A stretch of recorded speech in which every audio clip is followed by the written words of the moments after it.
caso, bienvenidos todos. El Centro Asturiano, como siempre decimos, es una casa abierta a todas las personas interesadas en la cultura y otros actos. También tenemos actos lúdicos que las personas pueden estar muy interesadas, porque aquí también se baila. Ahora, en breve, quizá tengamos actos de esgrima, una cosa nueva en este escenario, pero probablemente lo tenemos y va a resultar muy atractivo. Bueno, pues hoy tenemos nuevamente con nosotros a don José María Pérez Arias, que nos deleitó, nos dejó un gran sabor de boca en una conferencia que nos dio... ¿Cuándo fue? Yo creo que en el mes de mayo. Mayo, o sea que ya hace unos meses. Y eso, lo que digo, nos dejó un gran sabor de boca, se lo trabaja muy bien, es un hombre que después de su actividad profesional, por suerte para los que nos gusta la historia, se ha hecho historiador. En potencia ya lo era. Él vivía la historia aunque se dedicase a otras cosas, porque si no, no se hubiese entretenido en esto. Quiere decir que la historia le gusta mucho. Y bueno, supongo que la mayoría le conocen perfectamente, pero por si hay alguno, o solo uno que no lo conozca, se merece que le expliquemos un poquitín. Entonces, digamos que es licenciado en Ciencias Económicas por la Universidad de Santiago de Compostela, ha desarrollado su carrera profesional en el Grupo ALSA, Autocares Luarca, Sociedad Anónima para los jóvenes, o para los mayores, porque así se llamaba en su origen. No sé si sigue llamándose Autocares Luarca. ¿ALSA qué quiere decir? Sí, Automóviles Luarca, Sociedad Anónima. Sigue diciendo lo mismo, o sea que es lo mismo. O sea que las siglas se refieren a aquella denominación original. Así es. Bien. Fue director de personal en dicho grupo de 1984 a 1996 y también gerente en Asturias desde 1996 hasta 2000, año en que se desplazó a la Comunidad Valenciana, donde yo le conocí por suerte, siendo él entonces presidente del Centro Asturiano de Valencia. Tuvimos un intercambio cultural y vuelta la burra antigua con la cultura, que para mí fue muy gratificante, y desde entonces le tengo una gran estima, un gran afecto a José María, porque es una persona próxima y con el que da gusto charlar. Bien, pues decíamos eso, que en comisión de servicio para gerenciar dos empresas ahí radicadas y recién adquiridas.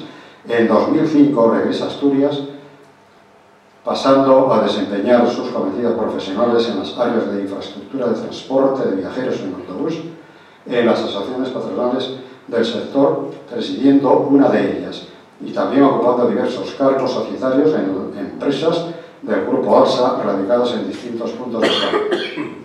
Fue consejero nacional de Transportes Terrestre y vocal del Comité Nacional de Transportes por Carretera, así como de otros organismos relacionados, encontrándose en posesión de la medalla al mérito en los transportes de viajeros.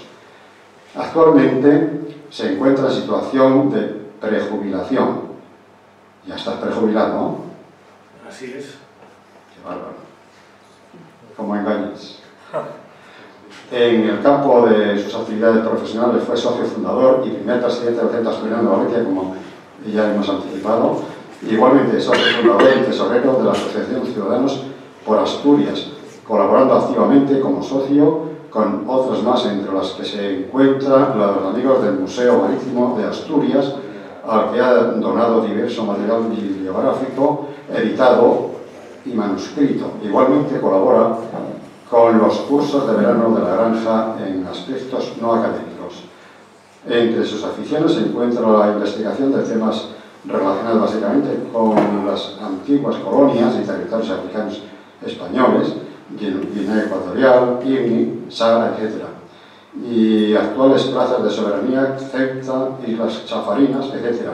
Así como de aquellos territorios que, aún siendo españoles, revisten determinadas peculiaridades, cual es el caso de la plaza de Olivenza, Badajoz, el municipio de Llivia, Gerona, la isla de Alborán, etc. tiene mucho material preparado, lo que hace falta es que tenga ganas de venir al Centro Asturiano a regalarnos esta sabiduría que él encierra en su cabeza. Hoy, como ya se ve en la pantalla, nos invita a un viaje mental hacia las islas, o sea, lo que se llamó la Micronesia española, las Islas Carolinas, Palaos y las Marianas. Yo tengo mucho interés en este tema. Cuando nos ofertó lo que tenía entonces escrito, a mí me llamó mucho la atención esta y otra que no voy a mencionar porque luego a lo mejor él quiere anteponer alguna otra cosa. Bueno, pues José María, no te robo más tiempo porque tú vas a necesitarlo para hacernos juntos hoy a lo que no lo somos. Los que lo son ya, pues ya lo son. ¿De acuerdo? Muchas gracias y bienvenido.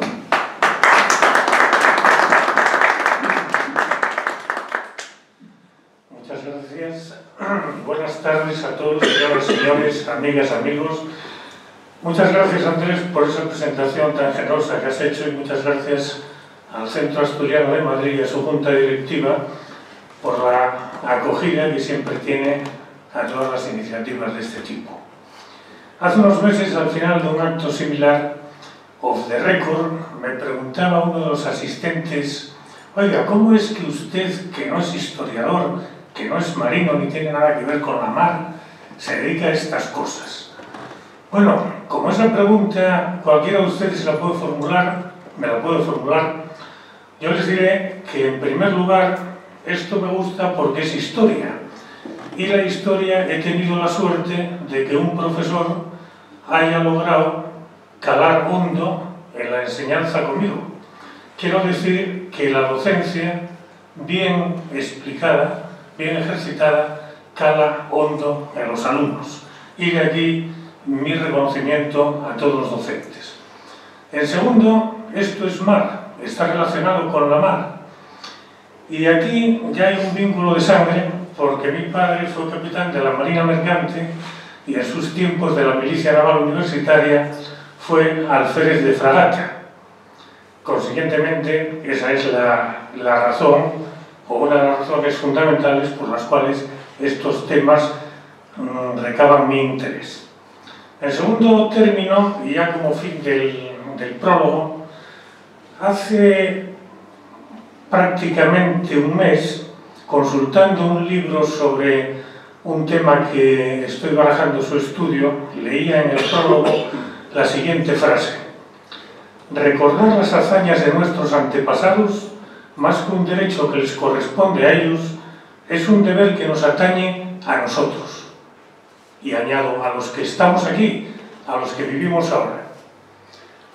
Entonces, siguiendo ese concepto, esa frase que hago mía, también es y forma parte de una de las razones por las cuales me dispongo a exponerles mi visión sobre el tema de la Micronesia española.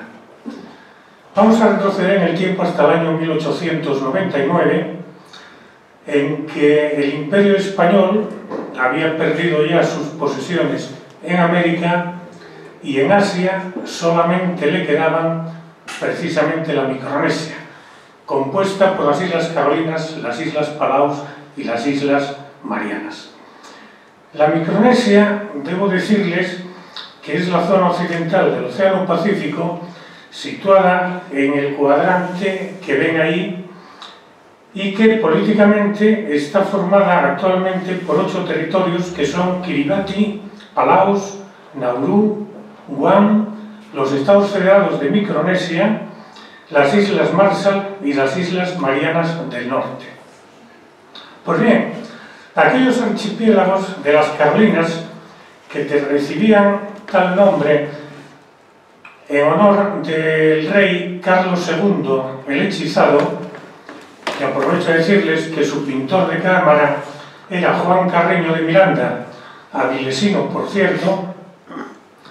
También estaba formada la Micronesia por las Islas Palaos y, por último, ese es el escudo de la República de Palaos actualmente, por último, por las Islas Marianas, que aquí vemos un grabado de un nativo y cuyo nombre se había establecido en honor de la reina regente doña Mariana de Austria. En las Islas Marianas había que exceptuar la isla de Guam, que en el año 1898 ya había sido conquistada por los Estados Unidos de América en la guerra hispano-norteamericana del 98. Pero por un tratado de compraventa realizado con el gobierno alemán, estos tres archipiélagos dejaron de ser españoles y consiguientemente se acabó el imperio español en el Pacífico, en lo que en su día fue denominado el lago español. La isla de Guam, voy a hacerles una referencia que prácticamente es la única que se hará a lo largo de esta charla. La isla de Guam, en el año 1898, cuando una escuadra estadounidense se dirigía a Filipinas desde la costa del Pacífico de Estados Unidos para la conquista de Manila, aprovechó que en su ruta se encontraba la isla de Guam. Entonces, el comandante de la flota se acercó a puerto con la intención de tomar posesión de ella y para ello lanzó un cañonazo de aviso desde el buque insignia. El gobernador militar español, al oír el cañonazo y ver el buque, se apresuró a dirigirse en una falúa al buque para responder al saludo personalmente, ya que no disponía de pólvora para poder corresponder al saludo al cañón que entendía le estaba haciendo el buque en cuestión, que era el USS Charleston, que vemos aquí en Hong Kong en el año 1898, probablemente después de haber pasado por Guam. Al USS Charleston, que iba comandado por el capitán que ven en la foto, que es Henry Glass, iba acompañado de otros tres barcos que eran el Ciudad de Pekín, el Sydney y el Australia. Pues bien, al llegar el gobernador militar español al barco, se dio cuenta de que efectivamente las intenciones no eran amistosas, las intenciones eran la de tomar la isla. Y la circunstancia fue que el gobernador no sabía que había estallado la guerra entre los Estados Unidos y España. Pero no acaban ahí los despistes, porque el propio comandante de la flota americana, el cual hemos visto, lo que desconocía era que Guam era la capital de las islas y, consiguientemente, al tomar posesión de Guam, su capital, podría haber declarado la posesión de todo el archipiélago de las Marianas. Aquí vemos una moneda española habilitada posteriormente por Estados Unidos para su circulación en la isla de Guam y el escudo de Guam. Pasando ya a los tres archipiélagos que centran nuestra atención, el primero de ellos en ser descubierto para Occidente fue el de las Marianas, que primeramente fue llamado Velas Largas y posteriormente fue llamado Isla de los Ladrones. Lo descubrió Fernando de Magallanes el 6 de marzo de 1521, poco antes de su muerte. Aquí vemos una de las Islas Marianas, la isla de Asunción, la de Saipán, en una foto bastante reciente, donde está la capital, Anantahán, islas todas de carácter volcánico y una bella estampa de paisajes, podemos decir que turísticos o paradisíacos de las islas, y también las curiosidades de unas monedas habilitadas en este caso por Alemania en el año 1899 de Alfonso XIII para su circulación en ellas después del Tratado de Compraventa, y un sello de Filipinas habilitado para su circulación por las Islas Marianas, todavía en época de presencia española. Finalmente, el tercer grupo de islas, el de Palaus, que inicialmente fue llamado Arrecifes, fue descubierto por Ruy López de Villalobos en el año 1543. Esta es la isla de Ponapé, capital del estado y hoy capital de los Estados Federados de Micronesia, y diversos testimonios de la época, naturalmente grabados, dibujos, todos ellos, y fundamentalmente obtenidos por personal militar, ya que españoles pocos llegó a haber en aquellas islas que fuesen civiles. Esta es una vista de la bahía de Ponapé, que los españoles llamamos Santiago de la Asunción, donde estaba el apostadero naval. Esta una calle de la época, esto probablemente sea del año 1880, y también de una iglesia en la misma ciudad de Santiago de la Asunción.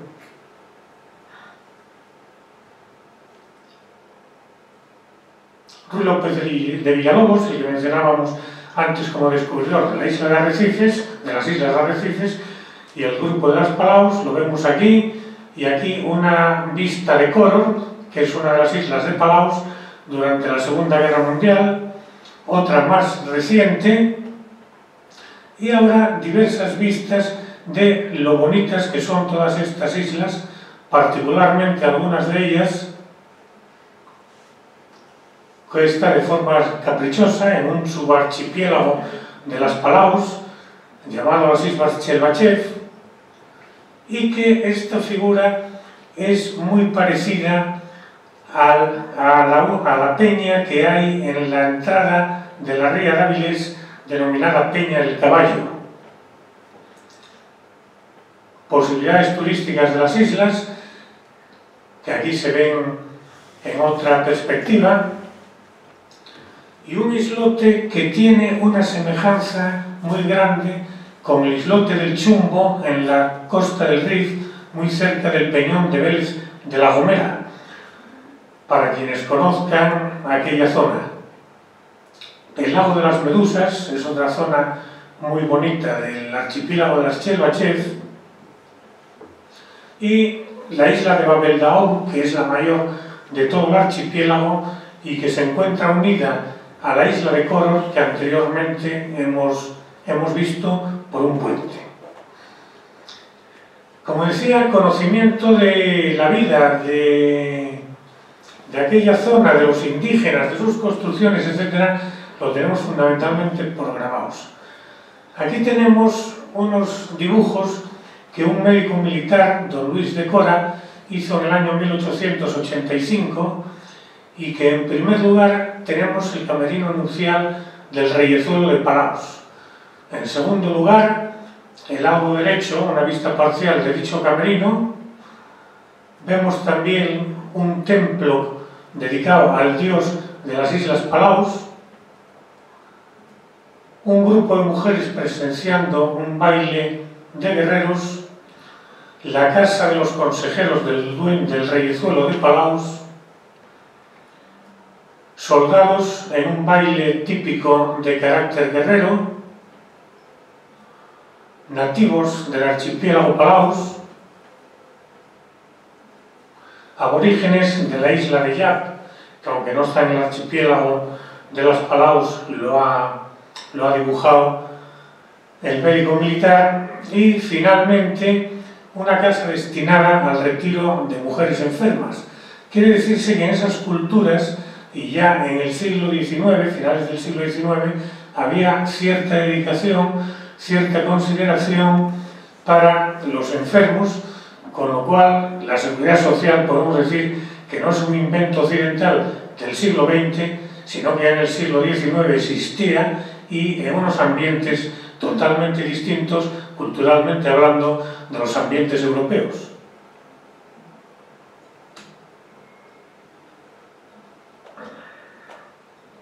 Pues bien, con la conquista de las Islas Filipinas, efectivamente fueron ocupados los archipiélagos de Palaos y de las Marianas, pero no así el de las Islas Carolinas. Las Islas Carolinas distaban 3.000 kilómetros de Filipinas, que era la principal base y la más próxima de aprovisionamiento de España en relación a ellas.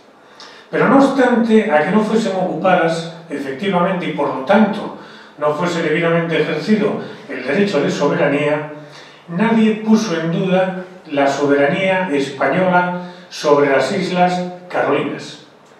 Pero no obstante, debido a los tratados y acuerdos de la Conferencia de Berlín, las circunstancias internacionales cambiaron y resultó aconsejable ocuparlas, dotarlas de una infraestructura administrativa, militar, gubernamental, etc., porque en dicha Conferencia de Berlín se acordó que cualquier país podía hacerse cargo, podía ocupar cualquier territorio bajo otra soberanía que no estuviese debida y efectivamente ocupado por la potencia bajo cuya soberanía estaba. Consiguientemente, ello hizo que sobre las Carolinas se hiciese la ocupación efectiva, porque Alemania siempre había mostrado gran interés en las Islas Carolinas.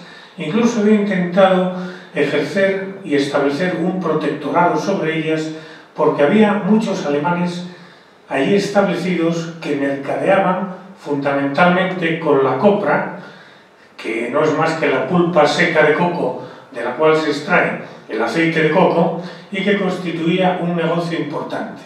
También habían establecido en las Carolinas diversas factorías y el tráfico mercante era bastante habitual. Por lo tanto, España consideró que debía de ocupar y dotar de un gobierno a aquellas islas. Además, por si fuera poco, los alemanes constituían el segundo núcleo de población extranjera que había en las islas tras los misioneros metodistas norteamericanos.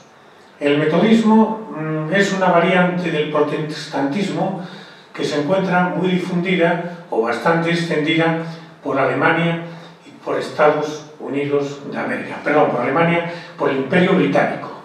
Por el Imperio Británico y por los Estados Unidos de América. Por lo tanto, y para salvar esos problemas, para obviarlos, a mediados de 1885 se despachó desde Manila una fuerza expedicionaria con la finalidad de proceder a la ocupación efectiva del archipiélago de las Carolinas. De manera que en el mes de agosto de 1885 se produjo un grave incidente en la isla de Yap, que es la que vemos aquí en una vista aérea, y de la que aquí vemos una foto de lo que era la población, la bahía de Yap de aquellos años, porque en dicha bahía y en la fecha reseñada se adentró en su bahía, donde ya estaban surtos dos buques españoles, el San Quintín y el Manila, que habían llegado los días 21 y 22 de agosto respectivamente. Se adentró un cañonero alemán, que es de la clase que vemos aquí, el cañonero Iltis. Anteriormente teníamos un local, un establecimiento que lo llamaban el casino, y era el lugar de reunión de los españoles, de la escasa colonia española en la isla de Yap, pero que era propiedad de un alemán. Ya vemos aquí la influencia que efectivamente tenían los alemanes en las islas. Como decimos, el cañonero Iltis llegó a la bahía de Yap el día 25 de agosto de 1885 e inmediatamente procedió a izar la bandera alemana, a pesar de que ya estaban surtos allí los buques de guerra españoles, el Manila, que aquí vemos ya bajo bandera norteamericana, porque fue entregado como botín de guerra a Estados Unidos. Esta vista es del año 1902, y de estos barcos habían desembarcado tropas españolas, pero no habían izado la bandera por la confianza y la tranquilidad de que aquello era tierra española. Pero los alemanes izaron la bandera y consideraron que efectivamente tomaban posesión en nombre del Imperio Alemán de aquellas tierras.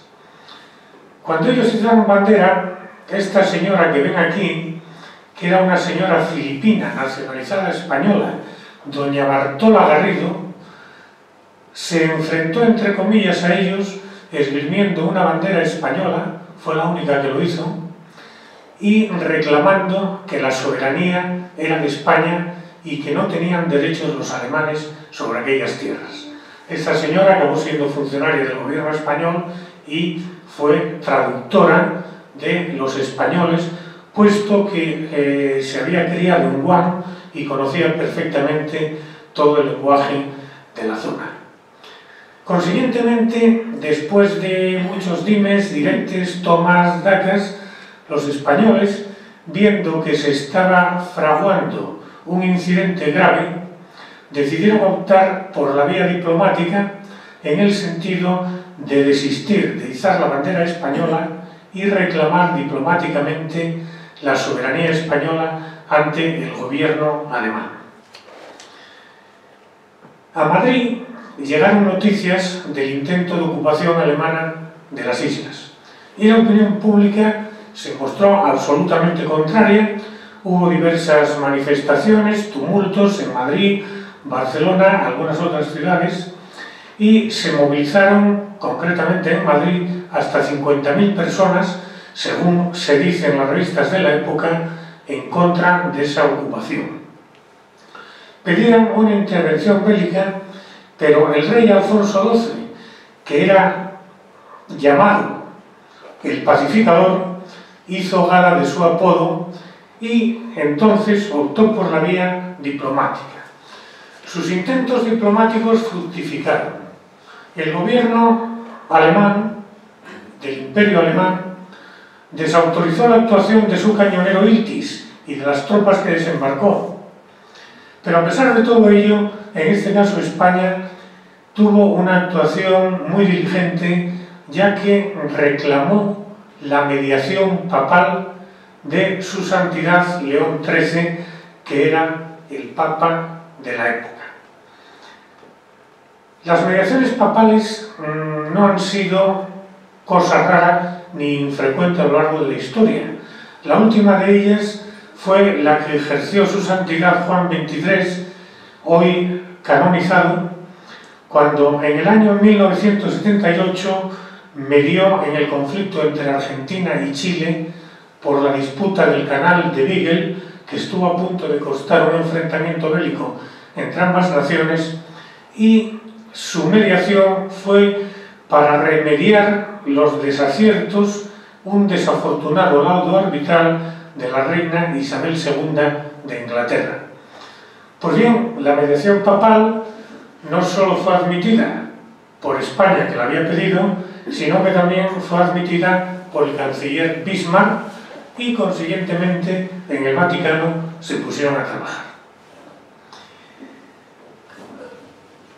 El Papa acercó las posturas de las partes, propuso una solución y dictó el 22 de octubre de 1885 un laudo arbitral que las partes enfrentadas recogieron en el protocolo de 17 de diciembre del mismo año. Fíjense que el incidente fue en el mes de agosto y en el mes de diciembre ya estaba el protocolo recogido en los términos siguientes, que básicamente eran: primero, quedaba claro que la soberanía de las Islas Carolinas era de España. Segundo, el gobierno español se comprometía a una ocupación efectiva y al ejercicio efectivo de su soberanía en el territorio, incluyendo el envío de fuerza suficiente para garantizar el orden. Ya veremos luego de qué forma lo garantizó. En tercer término, España concedía a Alemania plena libertad de comercio, navegación y pesca y el establecimiento de una estación naval y depósito de carbón en las Islas Carolinas. Tema muy importante en la época debido a que las circulaciones navales alemanas transitaban por la zona debido a los contactos comerciales que ahí tenían. Cuarto, se otorgaba la igualdad de comercio y económica a los alemanes y a los españoles en las Islas Carolinas. Bien, pues así fue que este laudo evitó el enfrentamiento, evitó los problemas y ratificó la soberanía española sobre las islas de tal manera que a finales del año 1885, es decir, prácticamente de modo inmediato al establecimiento del laudo, España mandó otra expedición desde Filipinas.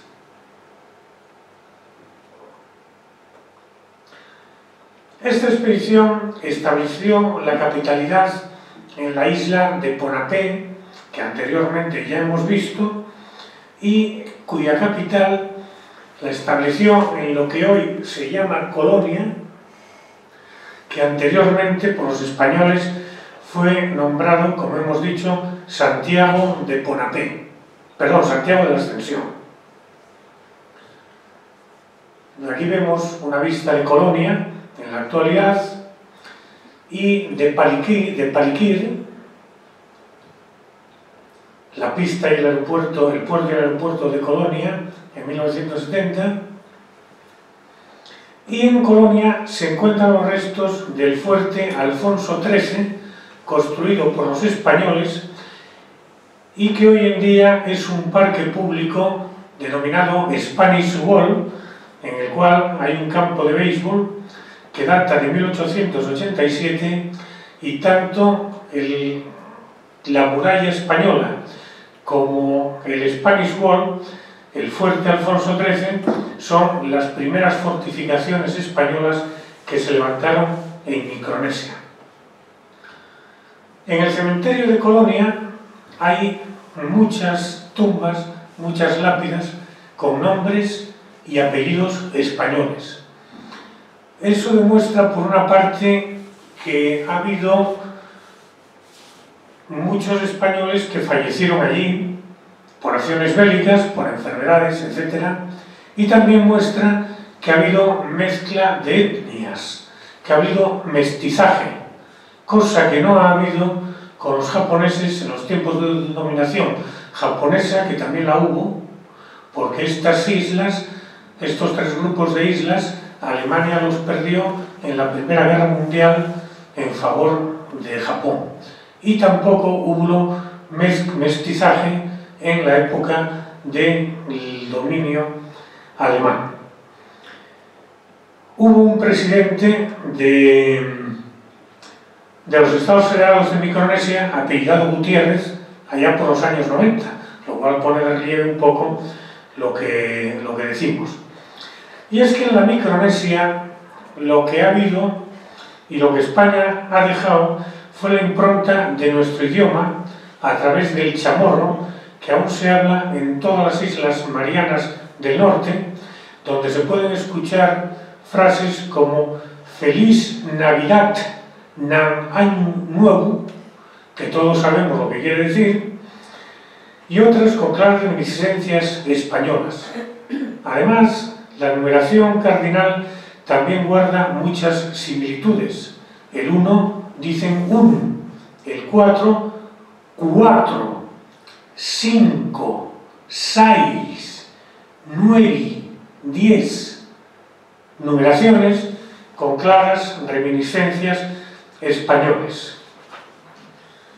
Ahora mismo el chamorro está siendo hablado por unas 50.000 personas aproximadamente, que se encuentran dispersas por Guam, Saipán, Rota, no de Cádiz, Yap, Ponape y algunos lugares de Estados Unidos, porque hay una inmigración desde esta zona a Estados Unidos, utilizando como puente la isla de Guam y las islas Hawái hacia Estados Unidos, donde hay una colonia de micronesios pues de cierta importancia dentro de las minorías étnicas de Estados Unidos.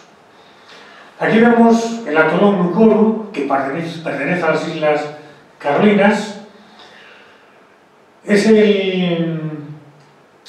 un atolón circular con una laguna de 6 kilómetros de diámetro, lo cual quiere decir que es grande, no tienen más comunicación más que por barco, aérea ninguna. Esto pone de relieve el aislamiento que todavía en el día de hoy sufren estas zonas, ¿eh?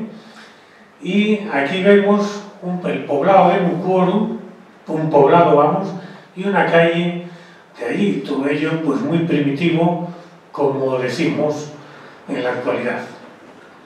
Pues bien, establecida la dominación española en el año 1885, la tranquilidad duró poco, porque en el año 1887, es decir, 2 años más tarde, los nativos se sublevaron contra los españoles, a los que prácticamente asesinaron en su totalidad. Podemos decir que únicamente quedó el que lo contó, porque la guarnición española, de una o de otra forma, asesinada, caída en combate, prisionera y posteriormente ajusticiada, fue toda aniquilada.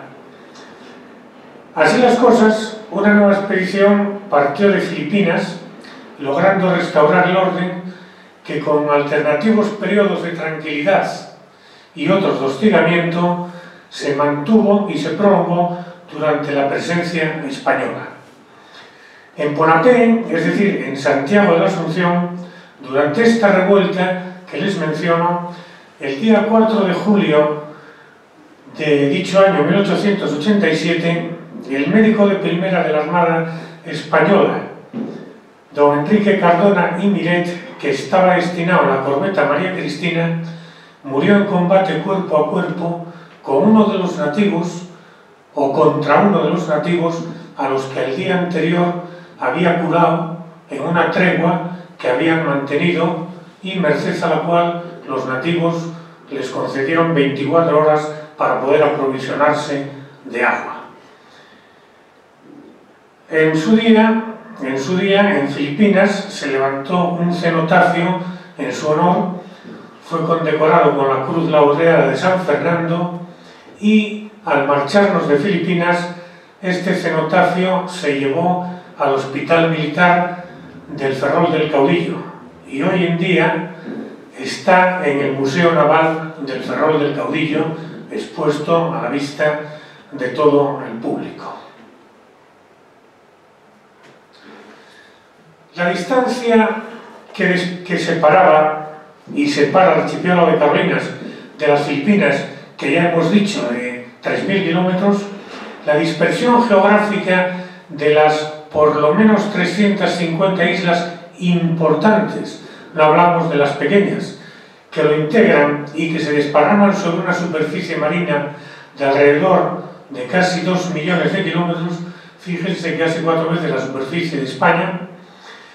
Por otra parte, el empobrecimiento generado por la pérdida de las colonias americanas, la falta de apoyo por la pérdida de Filipinas y, en fin, los conflictos habidos con Alemania, explican que el gobierno español accediese a vender a los alemanes estas islas, unidos a los otros 2 archipiélagos, excepto naturalmente la isla de Guam, que ya no era de nuestra titularidad, ya no nos pertenecía. Y así se llegó al Tratado Hispano-Alemán de 30 de junio de 1899, en el que actuó como plenipotenciario por parte de España don Francisco Silvela y de Levilez, y por parte alemana su embajador en España, don José von Radowitz, a quienes vemos en estas imágenes. Y en esta compraventa que puso fin a los 14 años de ocupación efectiva por España de la Micronesia, es donde reside una cuestión curiosa que es la que pretendo abordar. Mediante el citado tratado, el Imperio Alemán se comprometía en el ámbito de los 3 archipiélagos a los siguientes aspectos.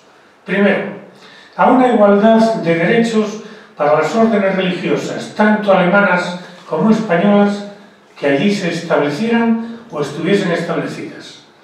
Segundo, igualdad económica de tratamiento de actividades económicas para alemanes y para españoles. Reciprocidad.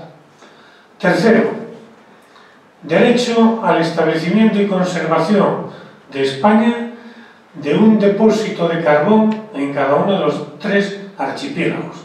Este tema era importante en la época, sobre todo si los depósitos estaban en las rutas comerciales de la nación que tenía acceso a ellos. Y lo concedía tanto para la Marina de Guerra como para la Marina Mercante. Cuestión importante en teoría, pero que en la práctica ya no era tanto, porque realmente allí ya no nos quedaba nada. Pero bueno, el derecho nos lo daban y el derecho existía. Y por último, como parte integrante de todo contrato, la cláusula económica, 25 millones de pesetas, que no me he tomado la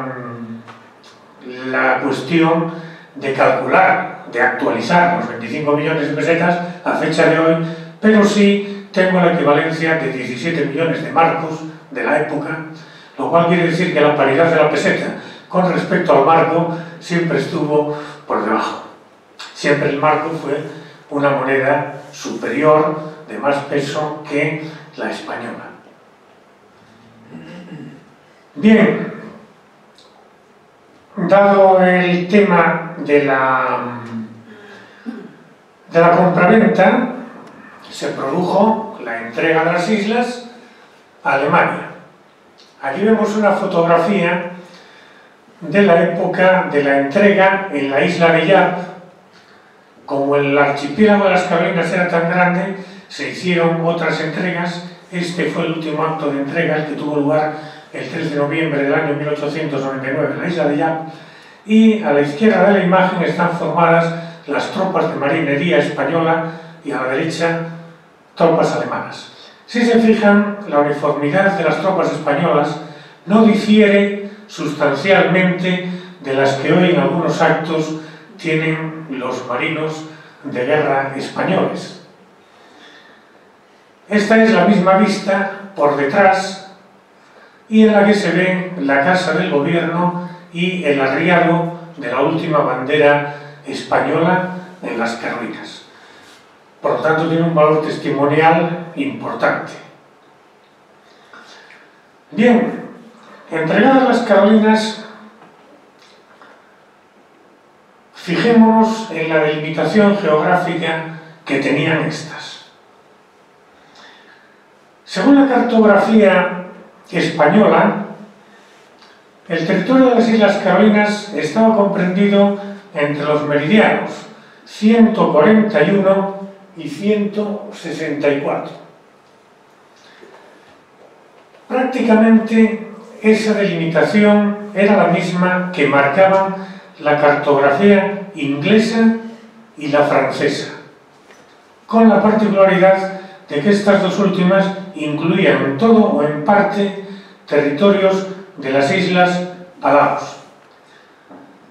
Pero en cuanto a los paralelos, existía cierta diferencia.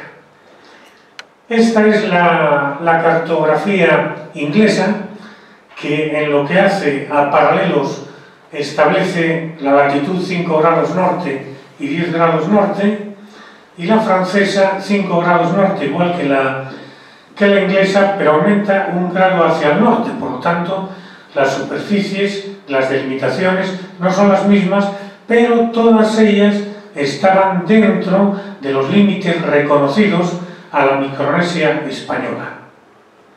De tal manera, y según la cartografía que se utilizase, quedaban fuera de ella, de la delimitación de las Carolinas, entre 7 y 9 islas o grupos de islas.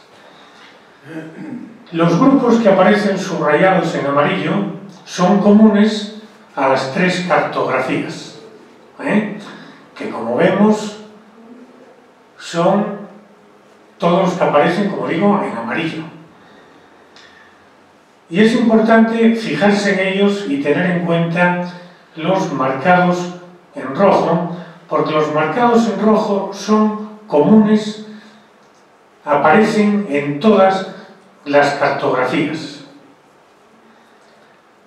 Su delimitación geográfica es la que tenemos ahí señalados, vemos a la izquierda del todo, los Guedes, Arrecife o Coroa, vemos Pescadores o Greenwich y finalmente Coroa. Estos 4 grupos de islas quedaron excluidos del Tratado de Compraventa Alemania. Por error, indudablemente, pero quedaron excluidos.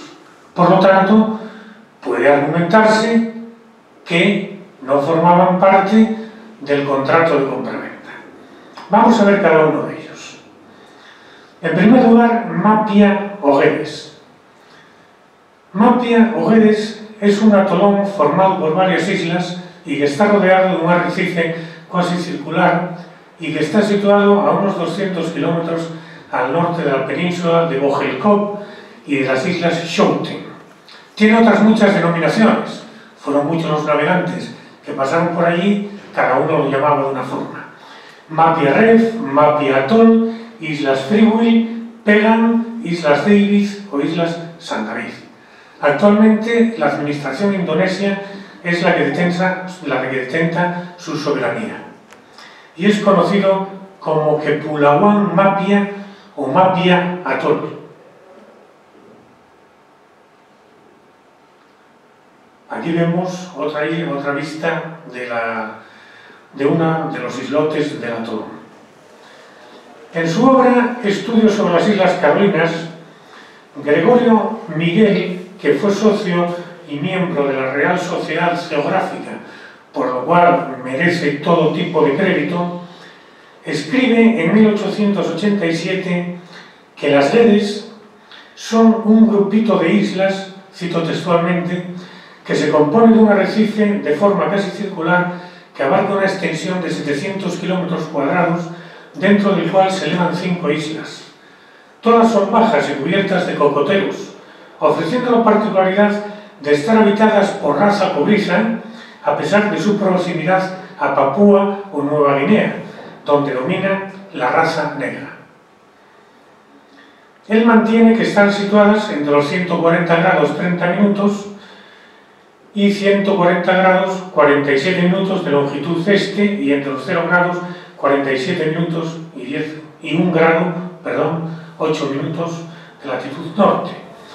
Pero según los mapas que hemos visto anteriormente, parece que la longitud está tomada en grados del meridiano de San Fernando, también llamado meridiano cero, y que fue el que rigió la cartografía española desde finales del siglo XIX-XVIII hasta el año 1884, cuando internacionalmente se estableció como primer meridiano el de Greenwich.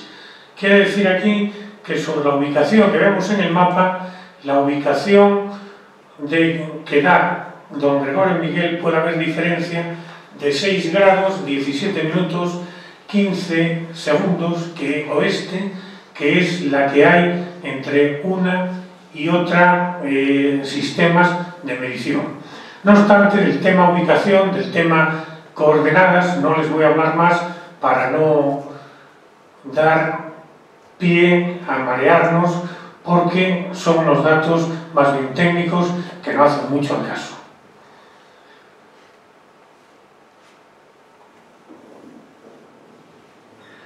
El segundo grupo de islas es Coroa o Rongerik, que es un simple arrecife deshabitado y que, según Gregorio Miguel, en la época ya citada, en la obra ya citada, se supone, dice textualmente, que por la marcha que llevaba la expedición de Hernando de Grijalva, topó con una isla en un grado norte y llamaron Coroa. No es fácil venir en conocimiento, sigue diciendo, qué isla pudiera ser, y únicamente teniendo en cuenta la marcha que llevaba, se puede aplicar a un arrecife marcado en los mapas en 147 grados de longitud este y 1 grado de latitud norte. De todos modos, en esta zona no existen tierras grandes o pequeñas, salvo el arrecife que nos ocupa. Esto es lo que sabemos de Coroa, cuya vista satelital aparece ahora a la derecha de la pantalla. Una playa de Rongerik, de Coroa, y el tercer grupo de islas es Pescadores, que es un atolón circular que está formado por 33 islotes planos con 1,2 kilómetros cuadrados de superficie total. Se sabe que en 1980 lo habitaban unas 500 personas, población que este siglo está ya reducida a unos 400 aproximadamente. También se conoce como Kapinga Marangi, que es como aparece aquí en este mapa, y no dispone de aeropuerto ni de línea regular marítima, a pesar de encontrarse a 770 kilómetros de distancia de Ponapé. Aquí vemos una construcción típica del poblado, que no es una vivienda, no es un palacito, es ni más ni menos que el lugar donde se encuentran alojados los servicios higiénicos comunitarios del poblado. Otra vista de una de las islas del atolón, al que llega un barco del gobierno 2 o 3 veces al año y que es el que le suministra de víveres, gasoil para los escasos motores fuera borda que hay, medicinas, alimentos, etcétera, etcétera. Los habitantes por sí mismos pescan tanto dentro como fuera del atolón.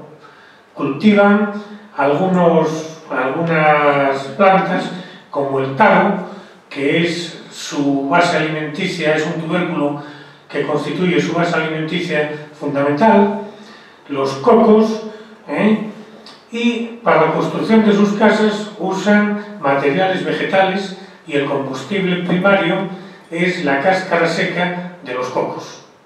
Todo lo demás les llega, como digo, 2 o 3 veces al año por el carguero del gobierno. Su única comunicación con el resto del mundo es una estación de radio que controla el jefe del atolón, con la que se comunican con las oficinas gubernamentales en Ponapé y con los escasos barcos que transitan por la zona. No hay radio, no hay televisión, no hay periódico, ni mucho menos internet. Por lo tanto, es posible que hoy en día no se permitan las visitas turísticas con la finalidad de preservar las formas y sistemas de vida tradicionales.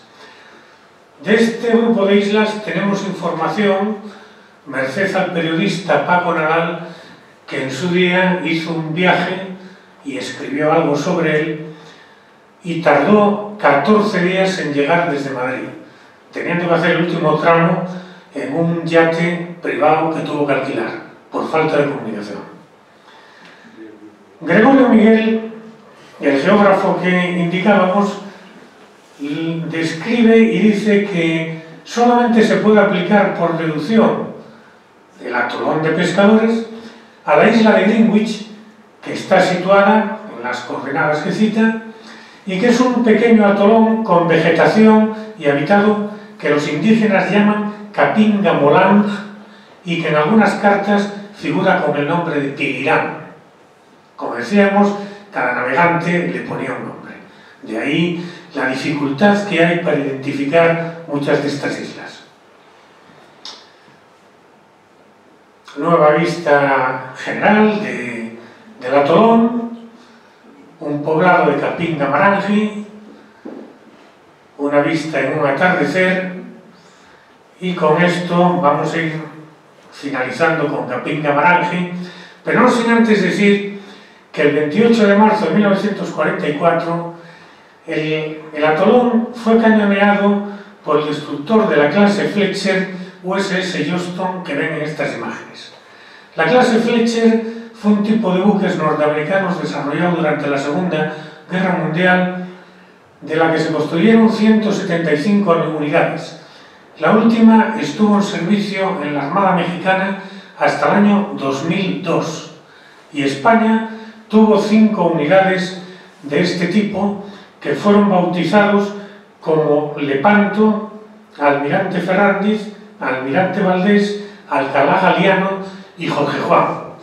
Esa fue la denominación oficial, porque coloquialmente fueron llamados los 5 latinos por analogía o por simpatía al grupo musical de la época, los 5 latinos, que gozó de bastante predicamento en aquellos momentos. El cañoneo de las islas no fue el único hecho de armas que se desarrolló, que tuvo lugar en aquella zona. Y por último decirles que el destructor citado, el destructor americano, Johnston, fue hundido el 25 de octubre de 1944 en la batalla de la isla filipina de Samar y había recibido 6 estrellas de batalla por sus servicios durante la Segunda Guerra Mundial. Finalmente, el cuarto grupo de islas que no quedó incluido en los términos del Tratado Hispano-Alemán de 1898 fue el de Alcea. Aquí lo vemos señalado, que también es conocido como Matador y que probablemente sea un arrecife rocoso coralino de silueta plana y escasa cota sobre el nivel del mar. Gregorio Miguel decía de él que todos los datos convienen con la isla Matador, cuyo nombre suponen tomado de los españoles, lo cual es dudoso, pues antes no se conocían islas con tal denominación. Es una barrera de arrecifes que contiene 15 islotes bajos, llenos de arbolado y de formación coralínea. Los habitantes son de color cobrizo, claro y pelo ondeado. Eso es lo poco que sabemos del archipiélago o del atolón de Alcea. Pues bien, estos 4 grupos de islas ya descritos y que quedaron supuestamente por error fuera del contenido del Tratado Hispano-Alemán de 1898, teóricamente seguirían siendo de iure, de derecho, españoles, aunque no se hubiesen ocupado efectivamente ni se hubiesen reclamado por los sucesivos gobiernos de España, que dicho sea de paso, no han prestado atención alguna a este anecdótico asunto, tal vez por su escaso valor estratégico o por su escaso valor económico. También es cierto que el gobierno español en la época tampoco prestó gran atención a las Islas Carolinas, las cuales en muchas ocasiones sufrieron grandes y graves necesidades de avituallamientos. En 1948 se reaviva la cuestión de la soberanía de estas islas.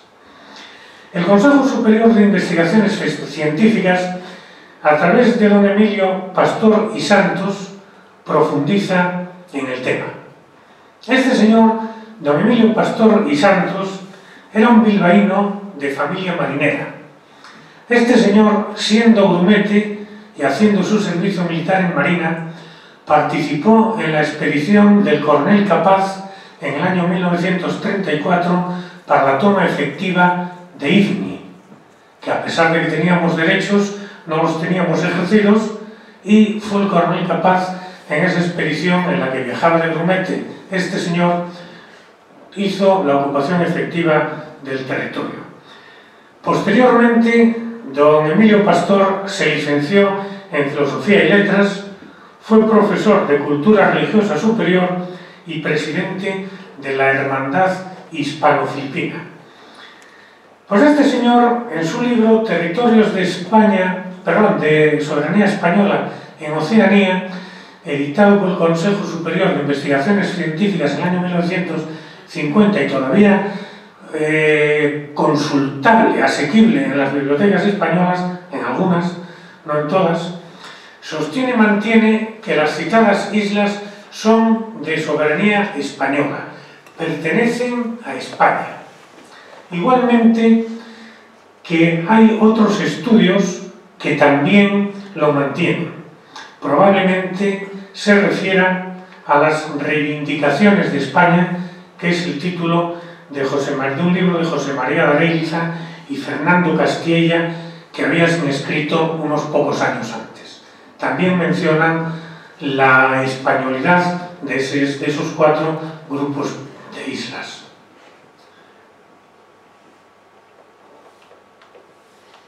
Pero don Emilio Pastor también defiende la soberanía española para Aruba, en las Antillas holandesas, las Islas Salvajes, a medio camino entre Canarias y el archipiélago Madeira, en archipiélago de salvajes en el cual hay una disputa medio solucionada entre España y Portugal.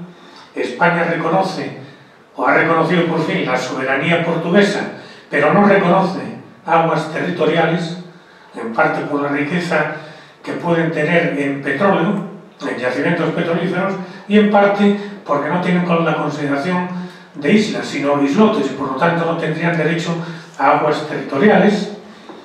También defiende don Emilio la españolidad y soberanía sobre la isla de Caracoles o Limacos, que es una isla situada al norte de Orán, a unos 3 kilómetros de la costa argelina, y que fue una plaza menor de soberanía española, también denominada presidio, y que cuando abandonamos Orán nos olvidamos de ella. No le hicimos caso, pero al igual que muchos otros territorios, los abandonamos y los franceses se hicieron cargo de ella, y con la independencia de Argelia pasó a depender del gobierno argelino. Sin embargo, hay cartas náuticas del siglo XIX, de la segunda mitad del siglo XIX, en que todavía aparece como posesión española. Siguiendo con don Emilio Pastor, de sus estudios también concluye que le pertenecen a España o tiene derecho al establecimiento de estaciones navales en Orán, en Haifa, en Sierra Leona, en Vietnam, en Eritrea y en Vanuatu. Vanuatu no es ni más ni menos que las antiguas Nuevas Hébridas, que desde el año 1980 se han constituido en la República de Vanuatu. Quiero decirles que las islas Vanuatu o Nuevas Hébridas fueron descubiertas por España en el año 1606, pero como no se ocuparon, se abandonaron, nunca tuvimos presencia allí, pues Inglaterra estableció primero un fideicomiso, luego un protectorado y posteriormente alcanzaron la independencia. Pues bien, aparte de todo eso, y por último, don Emilio Pastor, después de sus estudios, consideraba que España también tenía derecho a una estación ballenera en la Antártida. Es lo único que nos ha quedado bajo la forma de la base Juan Carlos I en la Antártida. De estación ballenera, nada. Tenemos una base científica allí, pero sin soberanía ninguna, porque como saben, la Antártida no tiene repartos territoriales. Pues después de investigar libros, manuscritos, relatos, crónicas, testimonios, etc., don Emilio Pastor concluye todo lo indicado anteriormente en el libro de referencia, en el que manifiesta su firme, razonada y argumentada convicción a favor de la soberanía española. Esta tesis aún se mantenía en el año 1992 por don José María de Mena Calvo en su libro Así fue el Imperio Español, donde habla de multitud de territorios que tuvimos, que conservamos, que abandonamos, que vendimos, que perdimos, etc. Y todavía don Emilio proponía el asentamiento en aquellos 4 grupos de islas de Coroa, Acea, Guedes y Pescadores, de colonos españoles que reuniesen requisitos determinados de formación, físicos, y Morales, cosa que naturalmente nunca se llevó a cabo. Todo el asunto de la soberanía de estos 4 grupos de islas fue tratado en el Consejo de Ministros de 12 de enero de 1949, presidido por el general Franco, en cuyas deliberaciones, cito textualmente, se recordó que es cosa cierta y de antiguo sabida que según el artículo 3 del Tratado de 1 de julio de 1899, España se reservó una serie de derechos en Micronesia y que por otra parte la especificación de los territorios que España cediera en 1899 deja al margen determinados grupos de islotes en la misma zona. Estos derechos, continúa la referencia al Consejo de Ministros, subsisten plenamente y como en el momento actual todos estos territorios se hallan en régimen de fideicomiso, una especie de protectorado, es oportuno recordar la posesión española sin perjuicio de volver sobre el asunto según lo demande la conveniencia nacional cuando internacionalmente se decida sobre esta cuestión. Parece pues que en aquellos momentos se decide posponer la acometida del asunto debido básicamente a las condiciones de aislamiento internacional y de escasa presencia de España en los foros internacionales. Pero ni aún así finalizado el aislamiento internacional, España volvió a retomar el tema. Respecto al derecho de soberanía a estaciones navales para depósitos de carbón, que también se reservaba en el Tratado de 1899, y además nunca fue ejercido, la asesoría jurídica del Ministerio de Asuntos Exteriores estimaba en 1940, cito de forma textual, que si bien es factible su reclamación, el momento es desfavorable para ello al haber cambiado las circunstancias. Por lo tanto, en la época actual, mucho más difícil poder reclamar nada. Entiendo que el cambio de circunstancias a que se hace referencia es que, en primer lugar, España en el año 49 ya no tenía rutas comerciales por allí. Segundo, los buques disponían de mayor autonomía debido a la progresiva implantación de los combustibles líquidos como funcionamiento de sus motores. Pero también es cierto que aquí está claro que teníamos el derecho al establecimiento de las estaciones navales, derecho que deberían subrogar el Imperio japonés cuando se hizo cargo de él y posteriormente a las naciones que accedieron a la independencia en estos grupos de islas. Pasado el tiempo, el 17 de marzo de 1956, a la edad temprana de 40 años, fallece don Emilio Pastor y Santos, quien es nombrado como el promotor de la tesis de los territorios de soberanía española en Oceanía, o la España de Micronesia, como reza su esquela. Y aquí el tema vuelve a oscurecerse, vuelve a quedar sumido en el olvido. Ya nadie se acuerda de él. Consiguientemente, y de modo final, a la vista de cuanto hemos expuesto, la soberanía o posesión de las islas españolas puede pensarse que es un tema virtual, algo absolutamente imaginario, sobre todo después de 117 años de abandono y desde 67 que por última vez se trató el tema políticamente y con calado en el seno del gobierno. Además, a finales de 1991, España estableció relaciones diplomáticas con los Estados Federados de Micronesia y lo hizo sin ningún tipo de reservas sobre la soberanía que le correspondía a aquellos, sobre todo el territorio.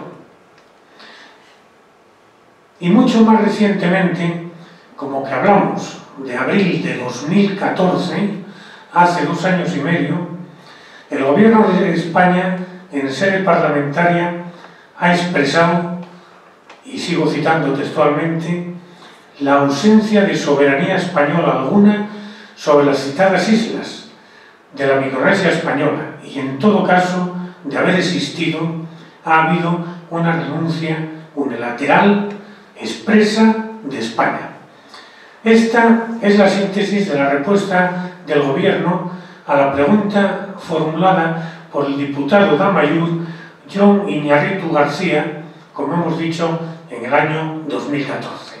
Este diputado hizo una pregunta al Gobierno y la respuesta básica, fundamental, fue la que les he dicho, pero además también añadió el Gobierno, según el Diario Oficial de las Cortes.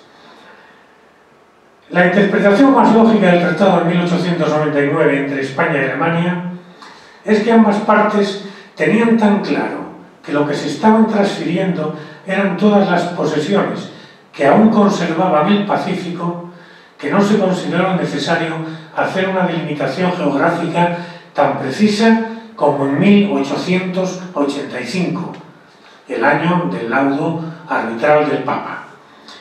Resultaría poco coherente, sigue diciendo, que España hubiera querido ceder las Carolinas, las Palaos y las Marianas, pero se hubiera reservado la soberanía sobre unos cuantos islotes de escaso valor económico, sobre los cuales nunca había ejercido su soberanía de facto.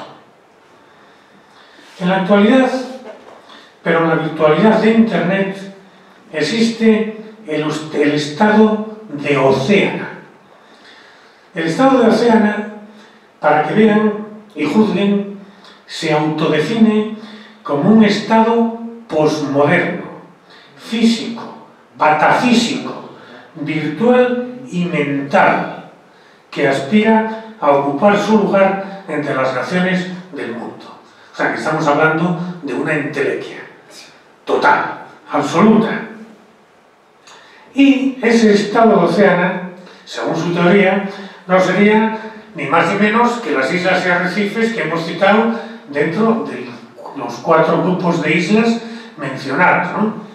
Y también comprendería, según esa teoría, las aguas territoriales que les perteneciesen, según los tratados internacionales, los derechos sobre la zona económica exclusiva que pudieran tener y sobre el mar presencial situado entre las islas, con exclusión de las aguas territoriales de los países vecinos.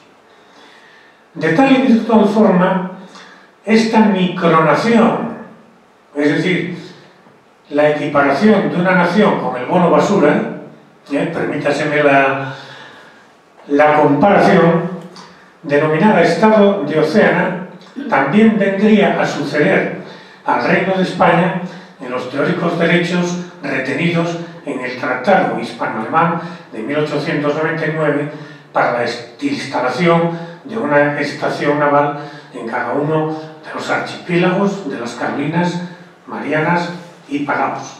Pero, como digo, esto es todo virtualidad.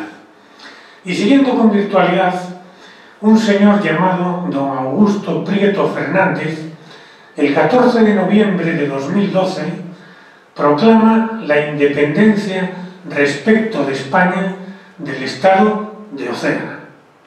Y lo proclama con toda formalidad. Vamos, no lanzó los cañonazos de rigor de milagro, pero sí lo comunicó de forma oficial al presidente del Gobierno, don Mariano Rajoy, y también le comunicó que asumía la jefatura del Estado con el título de Dux. Tiene nombrado un cónsul en Barcelona, que es don Javier Cabeza del Salvador, a quien vemos en esa diapositiva. Y también manifiesta tener embajada, o por lo menos embajadora en Roma, que es doña Alexandra Anselmi. Y también un cónsul en Cuba, que es el autodenominado Marqués de Isla Sariego, que no he logrado localizarla por ninguna parte, y es el cónsul de Océana en La Habana. Así es el autodenominado y virtual Estado o micronación de Oceana. En fin, es todo ello una curiosidad que tiene únicamente el valor de la anécdota, la historia y el detalle, pues cualquier posible derecho de soberanía sobre los 4 grupos de islas no contemplados en el Tratado Hispano-Alemán de 1899 quedaría inviable o anulado por las siguientes argumentaciones. En primer lugar, porque España no reclamó a los contendientes de la Segunda Guerra Mundial por los hechos bélicos y daños que se causaron en los territorios durante la guerra en el Pacífico. En segundo lugar, no se reclamó en el año 1949, después de que el tema fuese tratado en el Consejo de Ministros, como hemos visto. Segunda dejación. Tercera cuestión, y ya mencionada. Finalizado el fideicomiso para Micronesia en 1986, la ONU declaró toda nulidad de posibles reclamaciones territoriales. No admitía que ninguna nación, después de ese momento, reclamase territorialmente sobre los fideicomisos o cuasi protectorados que había establecidos. Razón definitiva. Pero por si fuera poco, el establecimiento de relaciones diplomáticas con los Estados Federados de Micronesia, que no hubo ninguna objeción por parte de España, también es concluyente. Y por último, la respuesta del gobierno español en sede parlamentaria en abril de 2014, como hemos visto.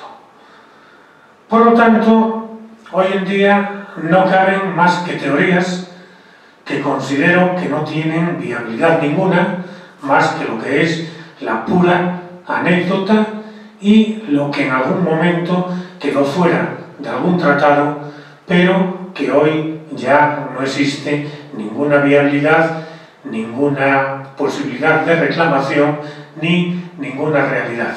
Es una pena, porque salvando las distancias, todo aquello hoy podía ser el Hawái español. Muchas gracias a todos por su atención y estoy a su disposición para las preguntas que tengan a bien hacerme.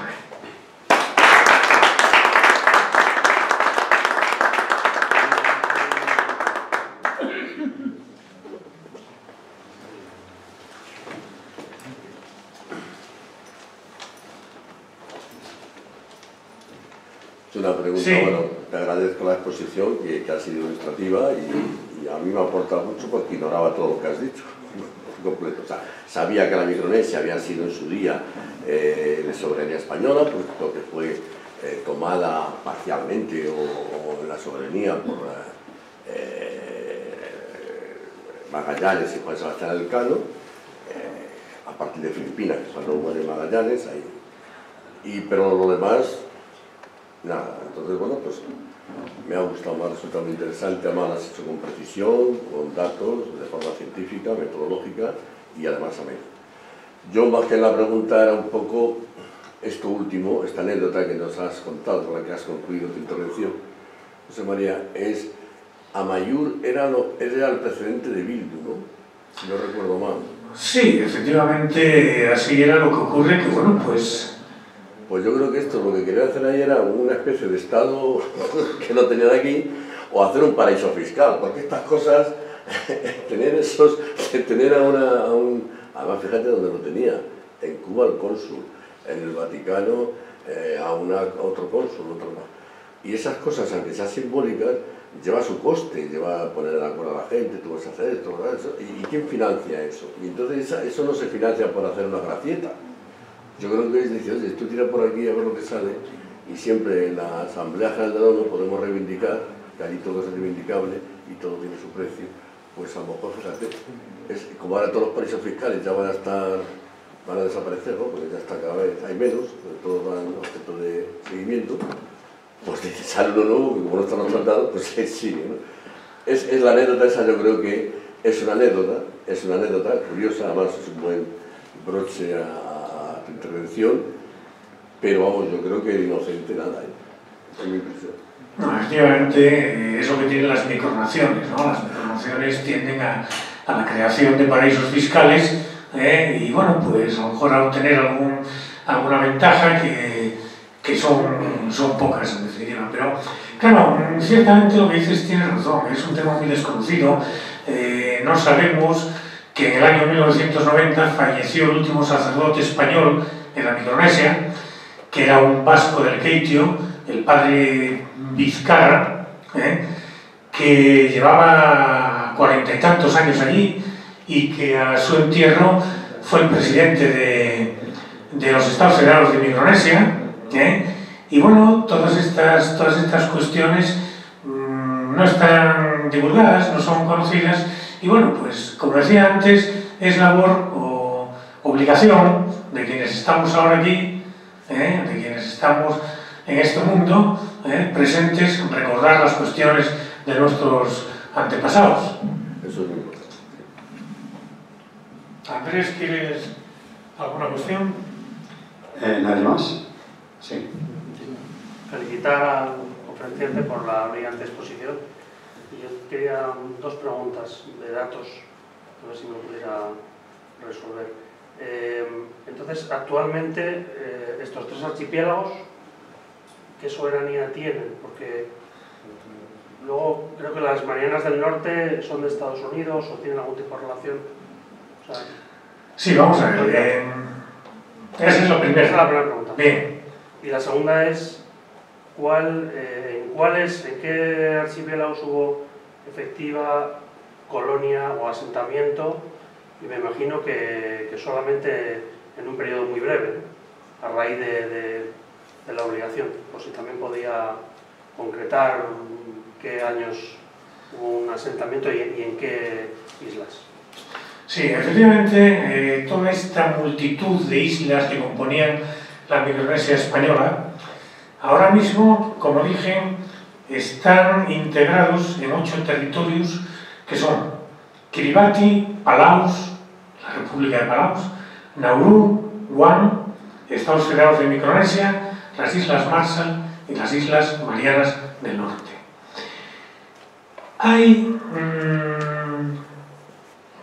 Hay una zona que está bajo soberanía indonesia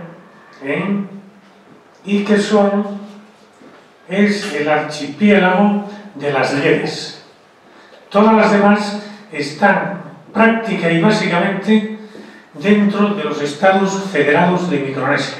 Estados Federados de Micronesia es una agrupación de islas bastante extensa en superficie marítima, menos extensa en superficie terrestre, pero es ahí donde han ido prácticamente a recaer los otros 3 grupos de islas. Sobre la presencia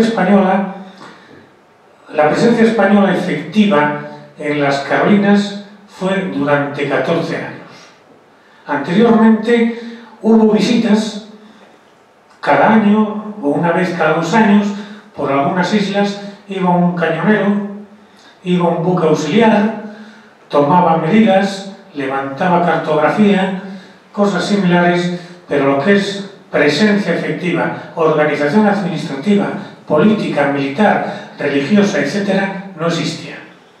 Únicamente existió un embrión durante los últimos 14 años y ceñido exclusivamente a las principales islas, Yap, Ponape, Koror, etc. Y lo que sí había era gran cantidad de comerciantes ingleses, sobre todo alemanes, que sobre todo los alemanes se preocuparon de echarnos encima a los nativos siempre que España adoptaba medidas que iban contra de los intereses de ellos. Eso ha sido una constante, independientemente de que no hubo mucha dedicación ni, por supuesto, diplomacia en el sentido de mano izquierda para el tratamiento de los problemas de las Carolinas y, en definitiva, de las demás islas. Cuando marchamos de Carolinas, una de las peticiones que hacían los oficiales españoles era que se abonasen los meses, los varios meses que se debían a las tropas coloniales. Con eso ya basta para decir la escasa dedicación que les prestamos.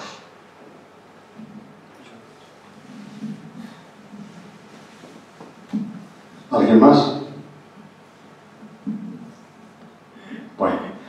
Bueno, a mí me impactó en la isla de Pescadores esa pasarela para ir a lo que aquí antes en España se llamaba retrete, porque ahora ya nadie lo dice. Ahora decimos el baño, el excusado, el tal. Bien, esa enorme pasarela debía ser para exhibirse, pero lo que me impactó realmente es la gran obra de ingeniería de los desagües, la fontanería. Supongo que se bañaría muy lejos de allí, ¿no? Bueno, no.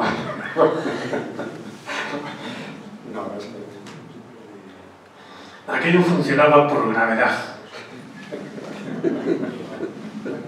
Bueno, José María, en serio, te felicito por esta gran labor de recopilación de datos, la literatura que has realizado, y como una imagen vale más que 1000 palabras, te felicito también por esta aportación de PowerPoint magnífica, porque sin ella nos habríamos quedado inalvis, por lo menos muchos. Magnífica la exposición y la presentación, enhorabuena. Y como creo que damos por finalizado el acto, José María nos invita a un minuto aquí y seguiremos hablando de lo que nos parezca.